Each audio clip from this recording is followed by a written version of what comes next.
Ayun guys, may papakita ako sa inyo guys, huwag nyong i-click o pasukin itong link na to na nag-notify sa ating Facebook account. Tingnan, pindutin natin tong notification natin guys. Nakita ko kanina dito may nag-notify na against community standard. Okay? So ito guys, nakita nyo yan, page went in a problem, CY. So yan, huwag nyong pasukin to guys kasi ma-hack yung page nyo, Facebook account nyo or Facebook page nyo mahahack. Tingnan nyo guys, pasukin natin, tingnan nyo, puntahan natin. So ayan, ito yung nakalagay. Tapos guys, merong link nakalagay dito, merong link, itong link na to, itong page reviewal Netlify apps. Yan, pagpasukin natin to dito na maghihingi ng, ayan, pasukin natin.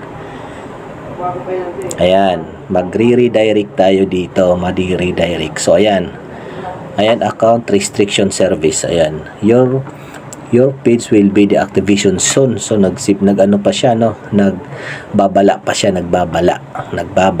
na ma-deactivate daw yung Facebook page natin, no. So ayan, tingnan natin, continue. So dito na guys, ayan, ipasok daw natin yung ano dito. Please be sure to provide the request. Ayan, user ID natin, tapos yung ganyan, bla bla bla bla.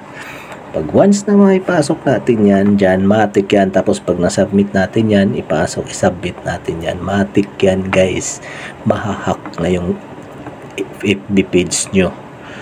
So yun guys, wag nyong pasukin ito at wag kayo magbigay ng information dito para hindi kayo mahack at hindi mahack ang iyong FB page or Facebook account.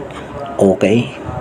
Ito yung dahilan sa karamihan, dahil pasok ng pasok, akala nila meron silang violation sa Facebook page o sa account nila, nagkaroon sila ng violation. Okay? So wag nyong pasukin itong username, yung letter C dito, C_user then XS. So wag nyo yung wag nyong fill upan yan and then isubmit yan, kasi once na ibigay nyo username nyo o anuman, mahahack ang yung account. Okay? Tignan nyo guys, babalik tayo, tignan mo kung meron ba talaga ang violation. So yan, babalik lang ako tignan natin. Yan, no, nakalagay nga ito, page health excellent, nakalagay, di ba? Page health excellent. So ibig sabihin wala tayong violation. So yun guys, punta tayo dito sa manage, sa my dashboard natin para makita natin kung talagang may problema sa account natin. So ayan. So ayan guys, tayo sa baba. So ito, monetization. So ayan guys, so wala, di ba? Oh.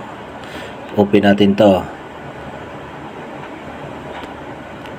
Ito na lang, dito tayo sa sa account status, account page status.